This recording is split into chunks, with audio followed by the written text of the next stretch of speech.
Now, on Emeritus Newsbrief, I'm Lynn Houston. President Obama has signed the latest unemployment extended benefits into law. That story coming up in just a moment. But first, it was a really bad week for Toyota.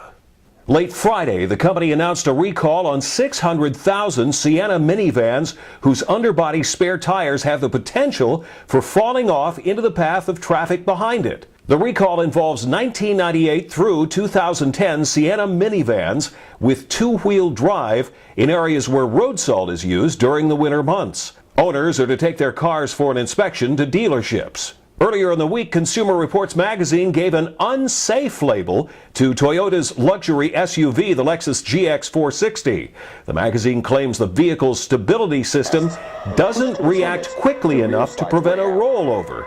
Toyota responded by promising not to sell any more of them until they're able to complete their own probe. Details of both the minivan and SUV stories on the Emeritus News consumer page. Democratic leaders in Congress finally able to pass an extended unemployment benefits bill through the end of May after repeated Republican delays over how to pay for them. Democrats say the benefits are an emergency. Republicans don't want more added to the deficit.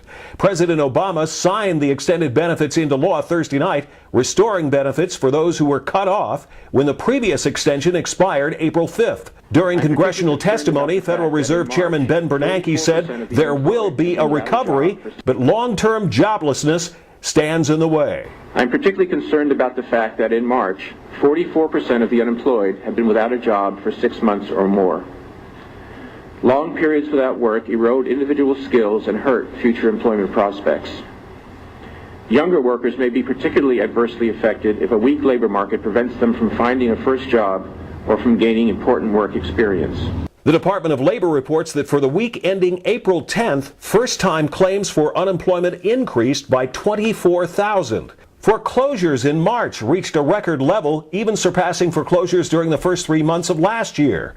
Realty Track says a total of 932,000 properties were reported in some form of foreclosure in the first quarter of 2010. That is a 7% increase from the previous quarter and a 16% increase from the first quarter of 2009. Analysts say joblessness remains the biggest single factor for the increase. President Obama promising to keep the manned space program in business during a transition to a more advanced spaceship and a mission to Mars. Obama says he plans to increase employment at NASA by 2,500 people over the next 2 years. And he promised aid to those families affected by the end of the space shuttle program. I'm proposing a $40 million initiative led by a high-level team from the White House, NASA, and other agencies to develop a plan for regional economic growth and job creation.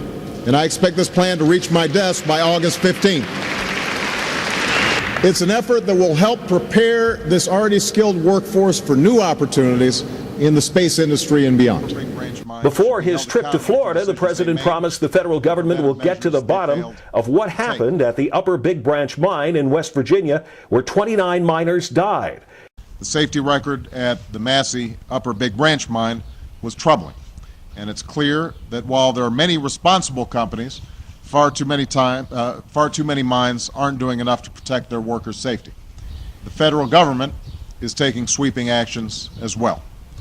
Starting today, we'll go back and take another look at mines across this country with troubling safety records and get inspectors into those mines immediately to ensure they aren't facing the same unsafe working conditions that led to this disaster. Second, I've directed Secretary Solis, Assistant Secretary Maine, and Administrator Strickland to work with Congress to strengthen enforcement of existing laws and close loopholes that permit companies to shirk their responsibilities. Stronger mine safety laws were passed in 2006 after the Sago mine disaster. But safety violators like Massey have still been able to find ways to put their bottom line before the safety of their workers, filing endless appeals instead of paying fines and fixing safety problems. And overseas travelers struggling to alter their plans as the volcano eruption in Iceland continues to spew ash for thousands of miles, threatening air travel. We'll have the latest on the Emeritus News Urgent page. The latest on the biggest issues and public policy at emeritusnews.com. And live 24 hours a day, 7 days a week on the Emeritus News channel at livestream.com. That's an Emeritus News Brief. I'm Lynn Houston.